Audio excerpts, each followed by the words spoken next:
welcome to another episode of Trek in the Valley, a Star Trek The Original Series rewatch podcast hosted by myself, Adam Ordal-Quinnell, and... Hi, what's up? My name's Al Hirt. That's Al.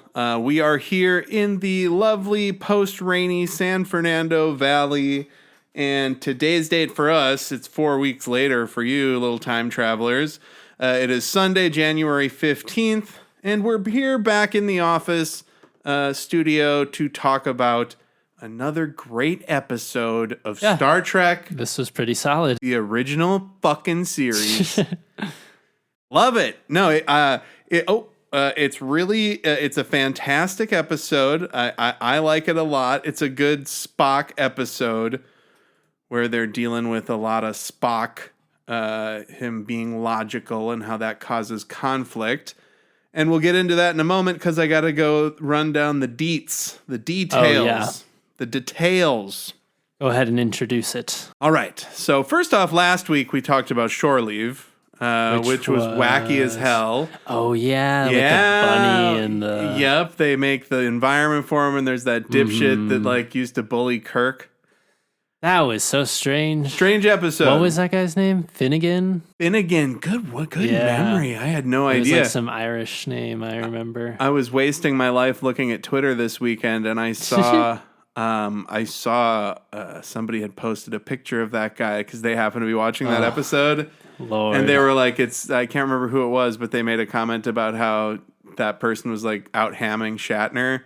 And it was right on. Whoever that was, if you're listening to this podcast years from now when you discover it, that's you, baby.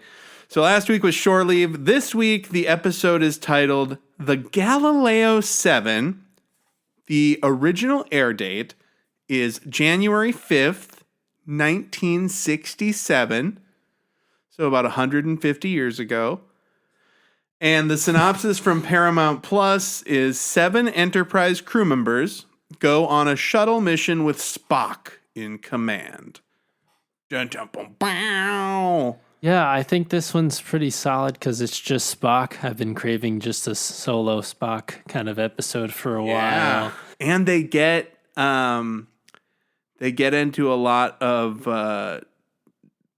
Spock learns a lot. Yeah, Spock learns a lot about emotions. So this is the 14th episode of Star Trek. Or no, this is the 15th episode of the first season. And we are 14 episodes, including this one, away from Chekhov. We're almost. Oh, there we go. We're getting close. We're like halfway through the season. Isn't that crazy? Hey, listeners. Yeah. Thanks for hanging in there, right? We're halfway through season 1. And there's a lot of exciting stuff going on. So this is a good episode, like we said. It starts out with an awesome it was a really beautiful shot of what is it called? The quasar. The quasar. And we're gonna get into that. They're stopping to study a quasar. Great word to say. I feel like there was an old Valiant Comics character named Quasar. Sounds like a villain too. Maybe. So it's funny because the one thing I found interesting is there's a lot of great remastered space shots in this episode. Oh, it's full of it. And it's just funny how it goes from that awesome shot of this emerald green quasar to this absolutely dog shit looking overhead shot of the bridge. And they use that shot sparingly. They don't use it often, but it sucks. Takes me out of it. But we get to the bridge. The long and short of this episode, it actually is pretty tight. It's pretty tight. There's not a really good B plot or anything. The B plot's of them like hurrying up the A plot, you know? Yeah, so essentially the Enterprise is on a mission to go to get medication to Machus 3 because they're going to meet another ship at Machus 3 who's going to take this medication to a Paris colony somewhere where there's a plague. They basically COVID is happening on that's what I was thinking this planet somewhere, and they got to get these Pfizer vaccines to them, and they have X amount of days. But So there's this guy on the bridge of the Enterprise. He's like part of the scenery for this whole fucking episode. Commissioner he's Ferris. rough. Commissioner Ferris, yes. is it? Or no, Commander... Oh, yeah, High Commissioner Ferris. Yep, you're right. Played by John Crawford. And so High Commissioner Ferris is wearing this gray jumpsuit kind of shit. And his whole deal is he wants to get this medication to Machus 3. But Kirk, they found a quasar on their way there. And there's a mandate for Starfleet to investigate any quasars. Now, Al, what the fuck? What the fuck? This is a new segment on the show where we're going to talk about science. What the fuck is a quasar? Oh, right. So a quasar, I looked it up here. It's a massive, extremely remote celestial object emitting exceptionally large amounts of energy and typically having a star-like image in a telescope. It has been suggested that quasars contain massive black holes and may represent a stage in evolution of some galaxies. So basically, in layman's terms, it's just like a supermassive black hole feeding on gas at the center of a distant galaxy. So it's just a large hole in the center of a galaxy, I guess. And Kirk and it looks says, gorgeous, though. In this, it looks fucking great. They remastered the shit out of it. It looks awesome. They worked hard on it. Kirk, while he's looking at it, he said, "It whirls like some angry blight in space." Fucking awesome. They're studying the Murasaki effect. There's a scientist named Murasaki who has a theory about quasars, and they got to study it. More importantly than that, I think one of the most important things that we learn in this episode, and maybe we've learned it in the past, but something it reminds me is they just drink out of fucking styrofoam cups. The yeoman brings them drinks on the bridge, and it's just 4 gray styrofoam cups, no fucking lids. Like, you gotta be shitting me. Like, that is totally 19. I'm surprised she didn't bring them cigarettes. Like, they at least light up on the bridge. So they've got the name of the episode, the Galileo 7. I think it just has to do with the ship name, right? That they so the shuttle, shuttle. So that's the point. So they're giving, as the synopses said, they're giving Spock his first command, and he's got to take a shuttle with 6 other crewmen into the quasar to study the Murasaki effect, and they fucking immediately go missing because they get sucked in. Shit goes wrong right away. They get. All of the instruments get disrupted immediately. They're on the Galileo shuttle. That's where it comes from. And they crash on a planet. And it's like a gray planet, right? Gray. It's in the quasar. Gray. It looked great when they showed it. I just bumped my little thing here. So sorry, no folks. And so this is where the ticking clock starts, right? Because part of this whole quasar is the Enterprise can't use any of its instruments to find this party that they sent out. They're all screwed almost immediately. Yeah, because there's nothing leading up to it. They can't use their instruments. They can only, Kirk even looks, like, after the shuttle goes missing, Kirk looks at the quasar and says, "There's a gajillion galaxies in there," or whatever the fuck, and there's some little 24 by 24 shuttle that we have to try and find. A needle in a haystack would be a breeze, or he says something like that. And it's and Spock and the crew of this away shuttle land on this huge planet, and they assign their jobs. I'm gonna pull up my little notes here. Oh, they crash immediately, and they're all kind of like, I don't know, they're kind of giggling at first, but as soon as they realize they're out of fuel in the shuttle, Spock and the other 6. As soon as they realize they're out of fuel and they have to actually, work together as a team, they kind of start panicking. But then when do they hear that they only have enough fuel to carry so many people? That's shortly. So basically, they one little thing I want to say: as soon as they crash, Spock is assigning everybody their jobs because he's in command. Immediately. And he tells Scotty to assess the damage, and Scotty replies, "Logical." And it's like, hey, don't bully Spock, motherfucker. That's what this whole episode is about. I know. At first, I was thinking, man, if you crashed in an airplane, like, you would want someone like Spock to calm everyone down. Yes. Well, he doesn't really calm people down. But he doesn't, yeah. No, because he's telling them the logical bullshit. He can't lie to his crew to make them feel better. So basically, it's the ionization effect that's keeping the Enterprise from being able to scan.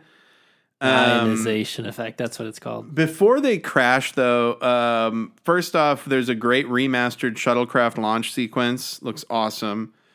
Bones it tells Spock, "Hey, you shouldn't be so stoked about command." He suspects that Spock is excited about being in command because he's like, Spock, you just want to test and see if logic is the best thing. And Spock says, I'm neither frightened nor excited by the idea of command. Bones is a huge bully in this episode. He is. Well, he's trying to. He's not bullying him. Honestly, Bones and Spock's relationship is fucking awesome. Like brothers. They push each other's buttons. But Bones is trying to help Spock embrace his humanity, and whenever Spock does that, it's good results. And It's always Bones, and I guess sometimes Kirk, but it's Bones who's there pushing him, saying, "Hey, sometimes you've got to think like a stupid human." Yeah. But yeah, so they're working out the crash. They realize that they've got enough fuel to take off if they cut 500 pounds or 3 adult men. Yeah. Which is funny because that's what he says. I guess I don't know if they say 3 adult crewmen or 3 adult men. It'd be funny if they say adult men because the yeoman, who's a woman, would just be like, "That's right, motherfuckers, you're not leaving me." So the crew, of course, immediately gets Boma, who is one of the crewmen who becomes kind of Spock's foil throughout the episode. Lieutenant Boma. Yeah, he says, "I want to draw. Are you sure you don't want to draw lots?" And Spock is like, "I think I can do a better job choosing who dies than random chance. Thank you very much." Oh, it's kind of brutal, though. Yeah, it is. That's when it flips on itself, though. After I was like, yeah, it might not be the best, but... And so Bones is saying, "Hey, life and death is seldom logical." And Boma says, "Hey, they left something out when they were making Spock's head." And Bones says, "Not his head, his heart." Oh yeah, and right after that line, I remember I turned to Adam and I was like, Bones is pretty sensitive though. Yeah, for the 60s. Yeah, it's 60s, great. He's not John Wayne, like you said. No, he can talk about their feelings. Well, I think that's where it comes back to what I was saying earlier, is that he's kind of not the glue, but I guess he's kind of the one that reciprocates the love between Spock and Kirk. Yeah, Spock and Kirk are both just too like arrogant for their own. It's funny, but I think because they're gonna eventually. Bones is going to peel off for a bit, and they'll probably, get closer, but we'll see what happens. I think it's interesting that, you say that Kirk and Spock are arrogant, because they are, but for completely different reasons. Exactly, yeah. It's like Kirk is arrogant because of all the reasons that Spock isn't, and so it's very interesting. And Kirk also doesn't have a lot to do in this episode. No, that's right? What I'm saying. So now there's a ticking clock. Which is something that they say in the biz, because they've got about 24 hours to search this quasar before the Enterprise has to go to deliver the medicine, which would mean leaving Spock and the crewmen behind. Well, they say 2 days, but they count it down. And then it counts down, yes. But it doesn't take long. Commissioner Ferris is there just to be a foil, too. Commissioner Ferris the whole time is just like, we gotta go. And he's always like standing in the background of the bridge, just clearly judging everybody. Like he's a real piece of shit. He reminds me of Walter Peck from the original Ghostbusters, the EPA guy. And the funny thing is, Commissioner Ferris is totally right. He's trying to stop a plague somewhere. That's true. That's what makes the episode. So he's completely in the right. And Kirk is completely in the right to want to look for his friend and crewmen. But it doesn't take long for the crewmen who crashed. They go out exploring the planet while some people make repairs. And 2 of the gold shirt guys, one of them gets killed by a giant spear, and it's hilarious. A big woolly shoulder tosses a gigantic spear that's like two people long, huge stone spearhead on it. But right before he gets attacked, though, you see the subtitle I saw. It was like rhythmic scraping. Yeah, there's rhythmic scraping as though scraping on leather. Yeah. So, that's kind of a cool sequence. Is hilarious. Too. There's the two gold shirt, the crewmen go out and they're in like a mist, a fog rolls in, and they hear this scraping, and then a giant spear hits the guy. But it's more of a trick of angles and the eyes, because it's like we'll just fog their feet. And then whenever something random happens or out of nowhere, we'll just shoot it from the bottom, and it'll seem like it came out of nowhere. Yeah, they just cover their tracks, and it's cool. I think it's they saved a lot of money. They had the bridge, the transporter room, and then the planet. and you never, like you said, you never really see the monster until the end. Yeah. And it's very cheap. They do a good job with it. They do a lot with like showing the camera, like showing the monster's perspective. Yeah, it's a great cost. And it's such an awesome prop, like the spear, because it's clearly like plastic. Right? Yeah. Like it's very light. Like when Spock, and granted Spock has superhuman strength. He's stronger than a human.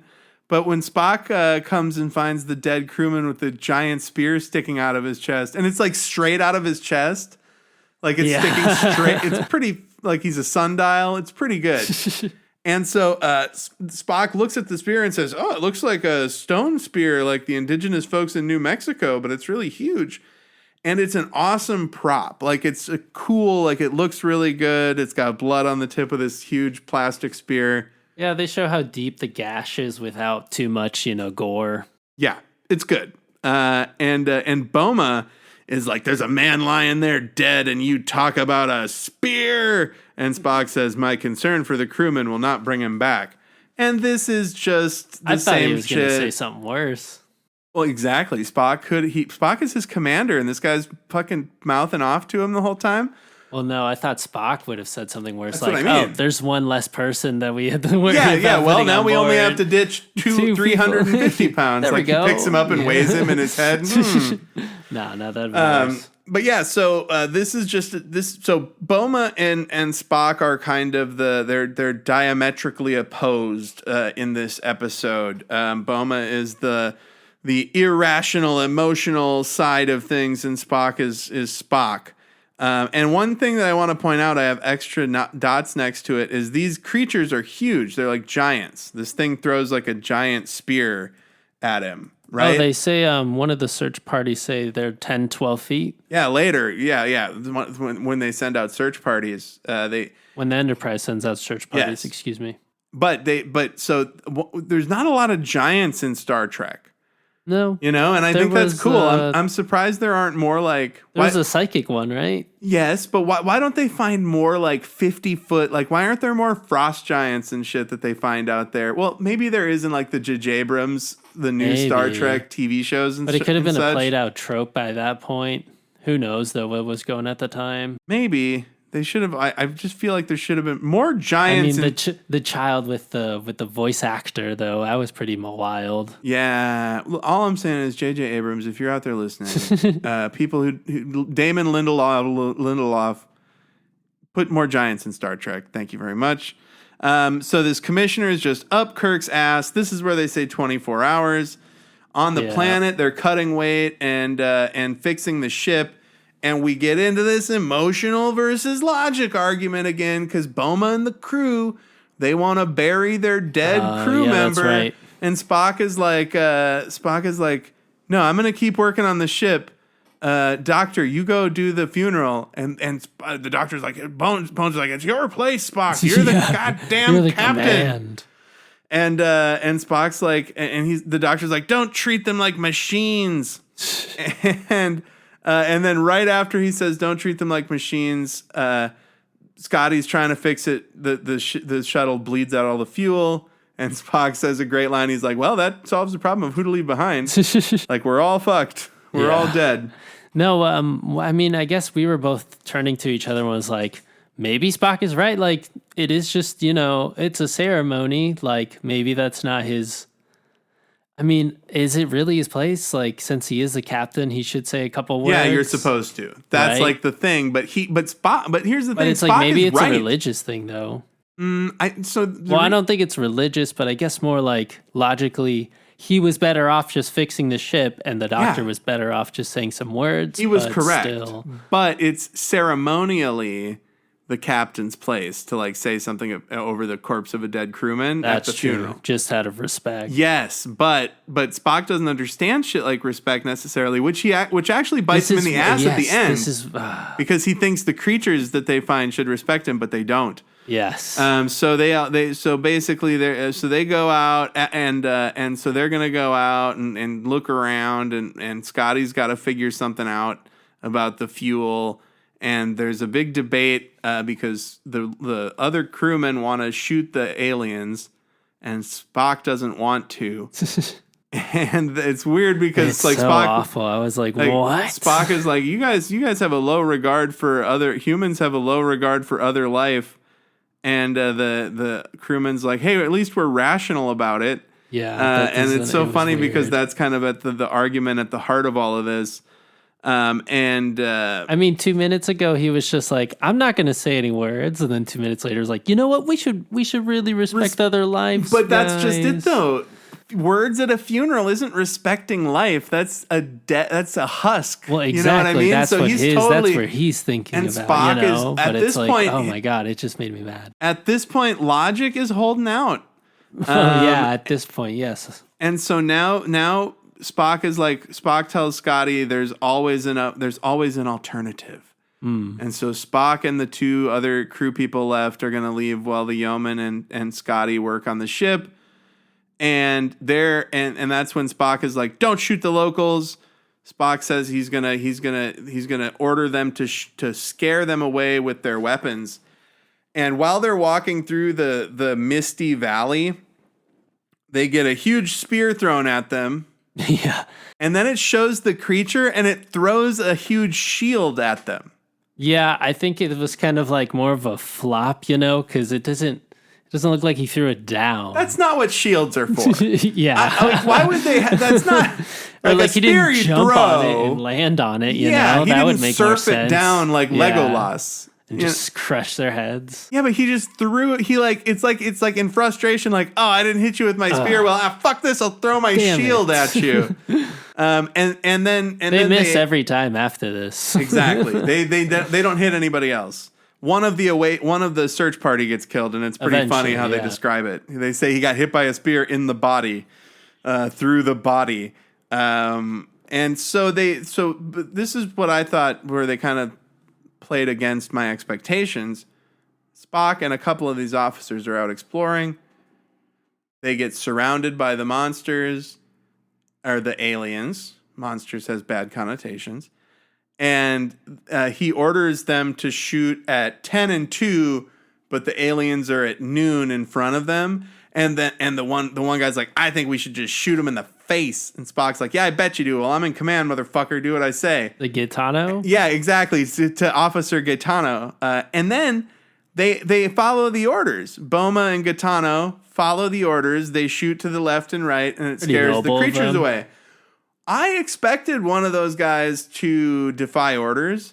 And spoiler alert, they never do. I expect that to come the whole time. They really set them up to kind of decide to shoot the aliens, and then it causes more problems. But this goes back, though, to what you were saying earlier about how, Kirk and Spock are arrogant in their own ways. This is just the writing emphasizing, hey, this is all mostly Spock's fault. Why they do get in trouble is because he underestimates them. And it's because of this next part that I'm like, okay, sure. They decide to leave Spock and Boma are going to go back to the ship. And they leave Gaetano there. Yeah. It's like he's the most unhinged out of all three of them. And he's like, all right, you know what? You should stay here and just watch them. Stand guard. What is he guarding? What is he guarding? I know, right? They know and then they're he does there. get killed later. He gets killed later.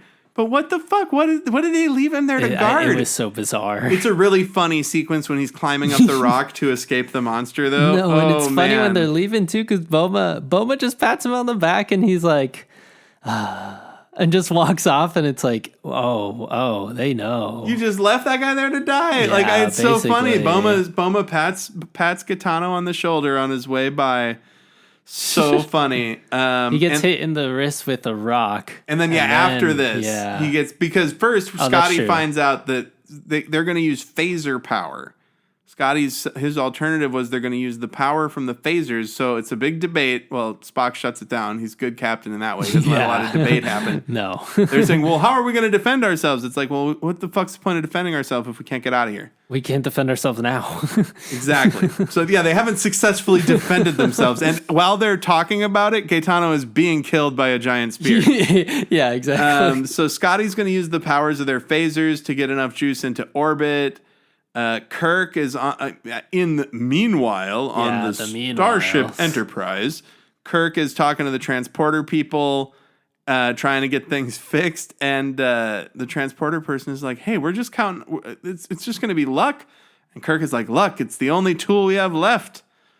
They finally, though, the whole conflict of the Enterprise is them trying to fix the transporters to get people on the planet. In time. Yeah. And they do. They get the thankfully. transporters working, and then they get search parties down there. And that's when the luck line goes off. Exactly, because it's like they go back to the needle in a haystack. They're searching this whole giant... It's a huge planet. They say it's a gigantic planet, and they've been searching it from the air, and now they're sending down search parties. And at the same time... this is when Gaetano on the planet is attacked. He gets his wrist smashed and his phaser smashed by a rock. And then there's an awesome shot from the alien's point of view of him climbing away to try and escape, and he gets grabbed. No. Oh, and that's when we see the alien from a reverse shot. It's just a big shaggy costume, like a prelude arms. to a Wookiee. Kind of. Kind of Wookiee-like. Yep. It was very much like one of the like they dusted off what would have been a black and white costume from a Twilight Zone, and they only shot the creatures from the back. So Spock and Boma they hear Gaetano getting killed. They go out, and then Spock it comes back with Gaetano's body, and him and Boma get back, and this is when Spock is having his crisis of faith. Well, I think though he gets it prior though, but we'll talk about it. Well, this is it. His body back so they bring Gaetano's body back, which I didn't think he'd do. And and I thought Gaetano might still be alive because logically it didn't seem to make sense to bring his body back. And though the first thing though is he's like, oh cool, we could just use Gaetano's face, or here, take this back, I'll go get his body. That's basically what Spock was saying. Oh, that's right. So Spock finds Gaetano's phaser. He sends it back to the shuttle with Boma and the yeoman. They grab Gaetano. He grabs Gaetano, and then they start throwing spears at him. That's how they find the ship, though, is because Spock leads them back, I think. Oh, and also that leads, like you said, directly to the crisis of faith, where Spock is talking to Bones, and he's like, "We scared them away. I don't know why they came back so soon." And Bones is like, "Well, what if you pissed them off by shooting at them?" And he's like, "But we clearly have superior technology." And Bones is like, they care? Well, Bones' line is, "And you expected them to respect us?" Yeah. And so Spock underestimated these locals, and that's what caused basically the whole ending where they're pinned down in the shuttle. Oh, there's a lot of drama that happens before they take off. Exactly. This is a great exchange here. Spock is confused by the fact that the locals are responding with anger. And Bones says, "You couldn't have predicted that?" And Spock says, "I'm not responsible for their unpredictability." And then Bones says, "Admit it, Spock, your logic brought them down on us." Yeah, see, that's when it really comes all together and wraps it up in a nice writing way. Yeah, and Spock says, "Step by step, I've made the logical decision, and 2 men died." There's another great line, "A little less analysis, a little more action." Yeah, I was thinking of a little less conversation, a little more action. Me too. Yeah. Yes. The way they lined that up. And then Scotty says, "A phaser can only drain so fast." I thought that was gross. It can take an hour, 2 more. That's what he was saying, an hour or 2 hours. Yes. And then there was those aliens humping the ship. Yes, the aliens were humping the ship like my cat in the night with my ankle. They end up shocking the shell of the ship, though, which is nice. Yeah, smart. That's a very Star Wars. Like that's how what Star Wars would do. And on the Enterprise, they have like an hour left or some shit, and they're bringing back the search parties. The commissioner is like, we gotta go. Yeah, Ferris is like, we're out of here. And the funny thing is now, Boma and those people, they want to bury Gaetano and have another funeral. And while these motherfuckers are like, it's like they just chased away the things that were humping the ship.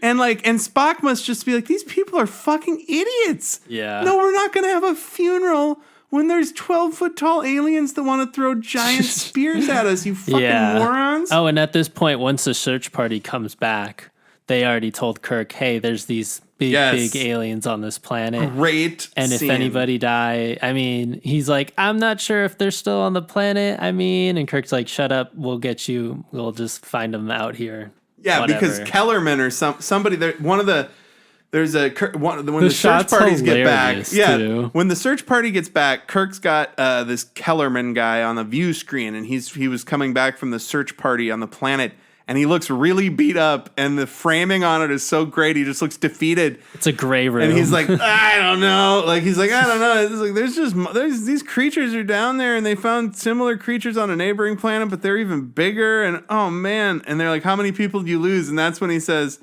such and such got a spear through the body. An ensign, another ensign. Yeah, the ensign such and such got a spear through the body before we even knew they were around us. And so then this is when the commissioner's like, we gotta go. And Kirk says, fine.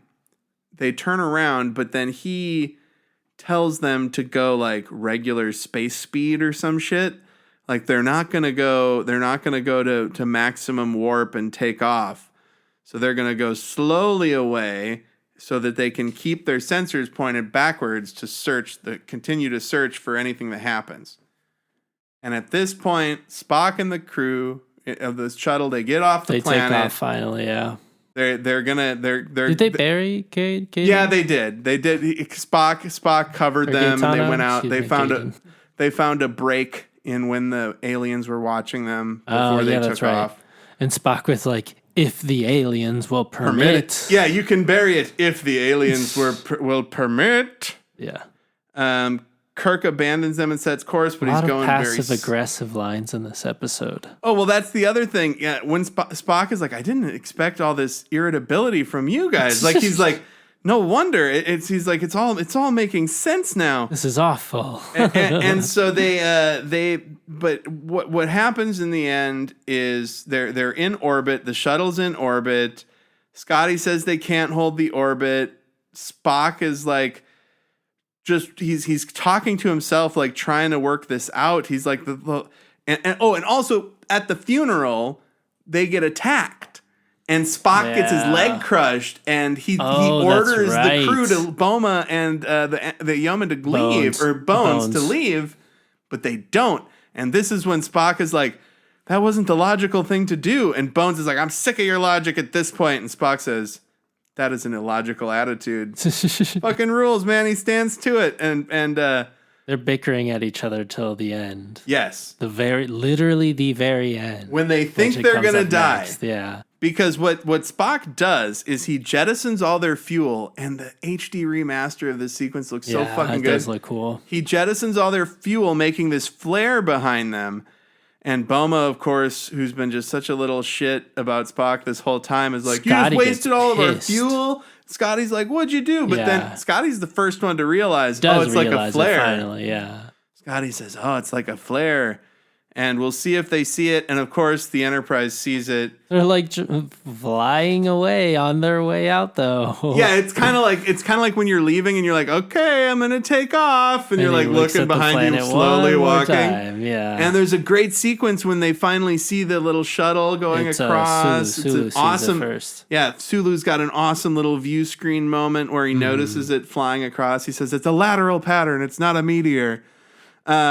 But one thing that I want to talk about, because we've kind of been rushing through this, and I want to make sure that we cover the fact that the people in the shuttle think they're going to die. Oh, this is the best part. They've used their fuel. Everything's smoky. It looks like it's all. It looks like it's cheeched out.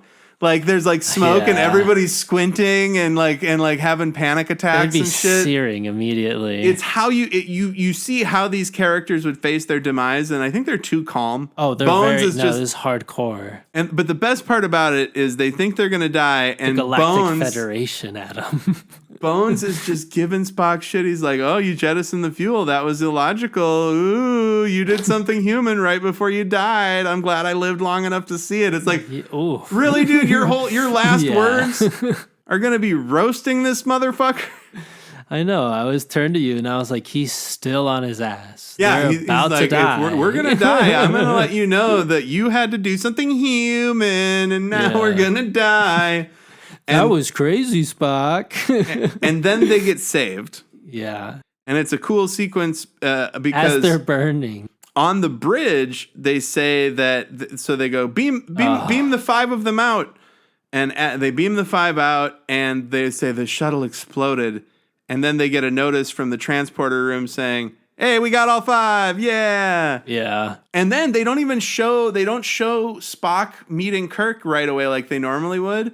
Kirk just says, "All right, head to Machus 3 or wherever they're going to go next." And then we get the final scene where it's like some time later, like a little while later. They do the little joke on the bridge they thing. always, like, if it's a heavy episode, they end with like a very dour, philosophical final scene on the bridge. Yeah. And this was a little bit lighter in the end. But what it comes down to is Kirk is also ribbing Spock. He's like, "Oh, an act of desperation, and desperation is an emotional state of mind." The whole bridge is listening, staring at them.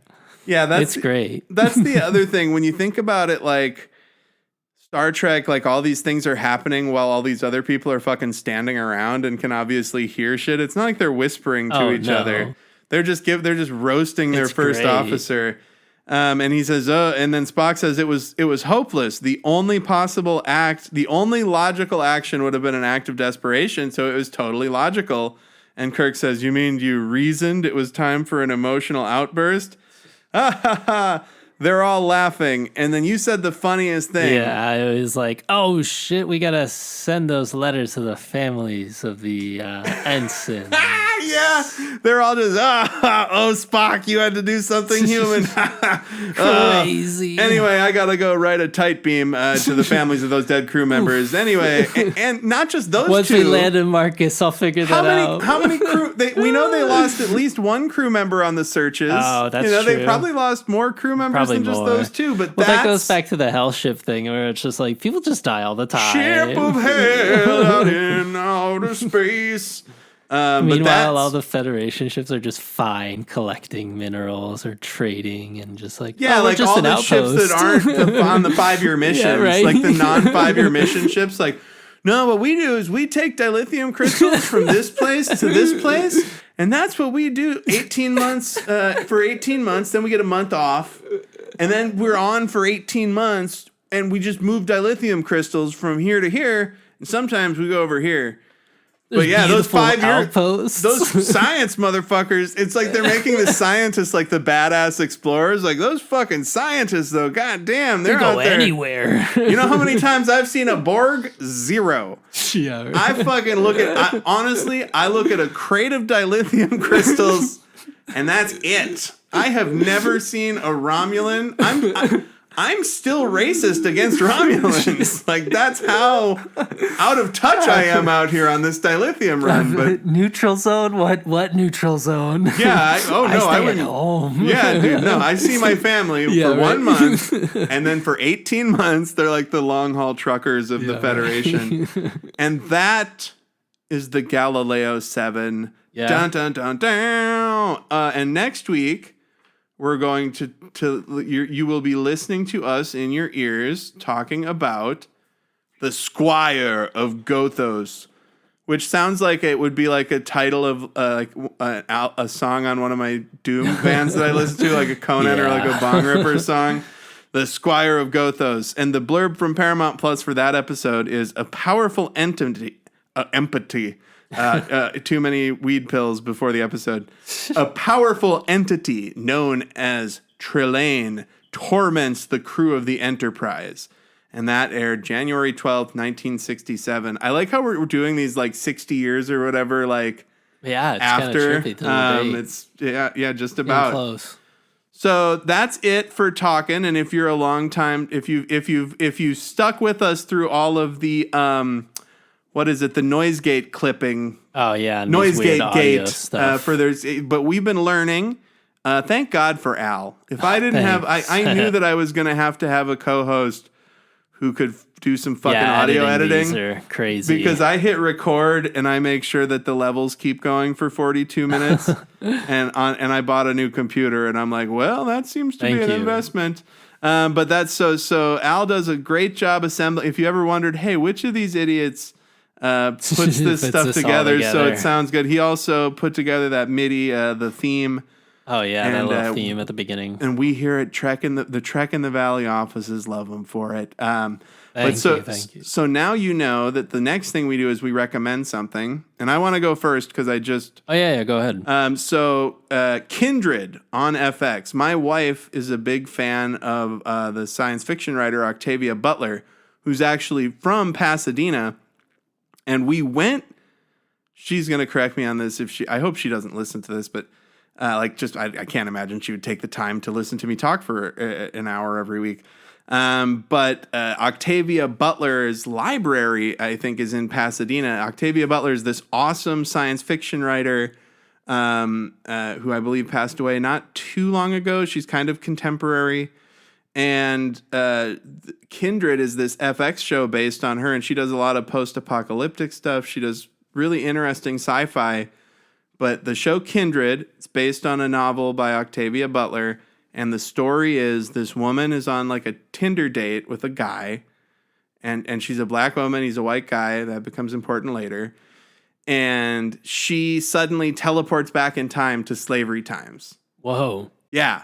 And then she goes through this stuff, she's there for a few hours, and all this crazy shit happens, and she like meets some of her ancestors or something, and then like, boom, she's like back, like it's like a second or a minute has passed for him.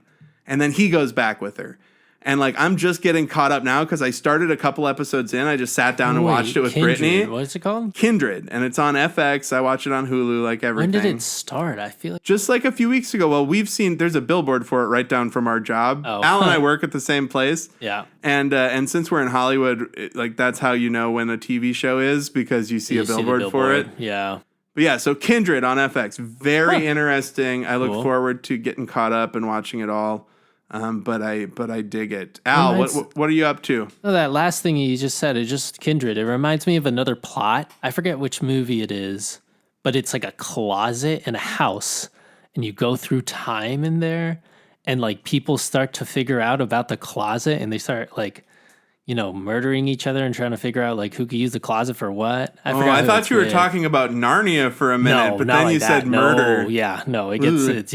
It's like a time machine or something. Well, go to the Reddit wait, it's like a James Franco thing. Don't watch it. Never mind. James Franco, he sucks. Nix that. Piece of shit. Canceled. No. Rightfully so. But I've been playing because I'm a very late gamer, anyways. But that's a Ghost of Tsushima. What is it? Ghost of Tsushima. Tsushima. Ghost of Tsushima. It's nuts. It's a banger. It's like Red Dead 2, but you're a samurai, and basically an island or a country gets overtaken, and you're just doing a bunch of missions, saving the island. But do you know what I thought it was going to be about? What? I thought you actually died at the beginning and you were an actual ghost and you were going to kill like demons and shit. And I was like, oh, this is going to be like Dark Souls. Because everyone's like, it's like Dark Souls, but you're a samurai. And I'm like, sweet. Okay, that sounds good to me. And then like, oh, he lives? And like, there's so many times where I'm like, oh, he lived. Okay. And then you just keep playing and you're like, all right, that's cool. And you just slowly take back the island. It's kind of like Far Cry and Red Dead because you take over places and you can either stealth it and like you feel it's hilarious. You feel terrible about assassinating the first time because you have flashbacks to your uncle being like, you always look your enemy in the eye. You don't disrespect them. And he's like, I'm so sorry, uncle. And he just kills these people and he's like, I'm so sorry. Oh my God. But then he gets over it, obviously, because you could level up that mechanic, obviously. They complicate it, but it's not too much where like the items are like individually. where it's like you just get supplies. Good. And it's like you got 20 supplies. Good. Whatever that is, you know? I have heard great things about it. But it's a nice balance. My buddy Peter, who's an old Metal Gear Solid head from way back, I think he talked about that. I'm bad at stealth games. Oh, I love them. Oh, did you play Metal Gear Solid 5? I haven't yet. I'm like halfway through it from years and years ago, and I was just like, nah, too hard now. It's like some patience. I can't play Hitman. People who play Hitman, I'm jealous of that. Patience is insane. Do you remember Tenchu Stealth Assassin? Oh, no. Oh, so that was an Activision game, I think, from like it was a regular PlayStation game from like 96, 97, and it was a stealth game where you were a ninja and you're up on the... I think they did a remake not that long ago, but... Yeah, Ghost of Tsushima. Sounds awesome. You ride horses, everything. You could like build stuff, but it's not too complicated, you know. It's nice. Don't worry when we're doing recommendations about recommending something new or old, because we record these so far in advance. Exactly, that's true. Like, I'm going to go watch Megan, or as Scott Aukerman from Comedy Bang Bang calls it, M3gan. M3gan. And I bet I'm going to want to say something about that next week, because I've heard very good things. But we'll see. And then in the thing at the end, does it give the Twitter handle and shit? In the stinger at the end? Does the bumper? Yeah. I think so. I don't know. Yeah, well, even there's a bumper at the end. Hey, you can find out anything you need at ADAMQUESNELL at twitter.com. That's my Twitter. Oh, but like last thought, what do you think about the episode? We never really stopped each other. Yeah, we didn't. Yeah, we just motored right into. I just motored right into recommendations. But go ahead. Jesus you Christ. first. What did you think of the episode? I fucking loved it, man. And I think that I really enjoy when Spock is. I really enjoy when Spock is getting his logic tested. I love it when he's coming up against. When he's got to act illogically, when he's required to be human by the circumstances of the script. And this is a great example of that. And those come up in Discovery, everything else that has Spock in it. That's that's why he's such a compelling character. Like a cornerstone. Because he's so logical, and you need to be a little illogical and a little irrational to survive out there. Yeah, I understand. What about you? What did you think? That. I think the dynamic between Scotty and Spock has just been pretty interesting. Bones. They're pretty funny. Oh no, Scotty and Spock too, though, because with the phasers and stuff, and how it's like we always have alternatives, and you know, Scotty kind of throws it back at him eventually as like, oh, of course, Spock, we always have alternatives. That's right, because when Scotty's about to give up, Spock says we've always got alternatives. And then when Spock's about to give up, Scotty's like, we've always got his alternatives. Yeah. And that's when it's almost like he ejects the fuel to be a dick to Scotty. He's like, oh, do we always have alternatives? Yeah, boom, we ain't got no fuel anymore, motherfucker, you Scottish. No alternatives now. But I think, it highlights especially just Spock going up against something that is a little illogical, the aliens and all that. But it also kind of highlights how we don't necessarily need Kirk to carry a Star Trek episode anymore. Man. You know, like this is already moving on. The series is holding its own with all these other guest stars too. Honestly, for the first time that I was surprised, Ferris wasn't that good. Boma was great. Boma was great. Ferris, not very good. Yeah. He was very one note. Mm-hmm. And he looks like a lot of character actors that are alive today. It was very strange. He could have just not been there. It could have just been like someone being like, hey, Spock, or hey, Kirk, you know, someone's calling you. You got it. Right? And it could have just been like, dude. Kirk, where are you? Where are you? Yes. It could have taken 2 seconds. Absolutely. One last paycheck for that day, right? Mm-hmm. But otherwise, I think it was a solid episode compared to Shore Leave. I'm glad we're back is like regular strict stuff because Shore Leave was wild. It was very all of the Alice in Wonderland shit. It was really over the top. And you get those in Next Generation too. Wacky. But isn't that just first season? Yeah. Well, actually, though, it does kind of happen later. You get some wacky episodes here and there, and same thing with Voyager. They try and break the tone every once in a while to give you a little bit of a break. It can't be all sad. But I am glad to get back after Shore Leave, and especially because Shore Leave was like before that it was Balance of Terror, that fucking awesome submarine episode. But yeah, it was great. I loved it. This is a much I know there's probably a lot of people out there who are like, I fucking love shore leave. What are you assholes talking about? Go to the subreddit, find us on the subreddit. There we go. And tell us about it. And Al can tell me about it. But yeah, 1 second, I'm gonna do a little. Was a test. So no. Now you can edit that. You can put us talking about the episode earlier if you want. Oh, I know. Oh, yeah. All right. Anyways. So yeah, this was. Thanks so much for listening to Trek in the Valley. Thank you so much. We're gonna be back with you in a week. All right. See you guys. Peace out. Bye. Hey, thanks for listening to this episode of Trek in the Valley that we probably recorded before we named the podcast or really knew to promote things. You can find out any information about our podcast by following me, Adam, at Adam Quesnell. It's not how you pronounce it, it's how I say it for your benefit. ADAMQUESNELL on Twitter, or at FAQRulesU, at Instagram. Follow. I promote the show. You'll know when and where you can get it on more platforms, so it's on your platform of choice. Thank you so much, and reach out on either of those platforms if you want to tell us anything about the show. Also, I know that we're supposed to say this, like and subscribe, whatever that means. Thanks so much.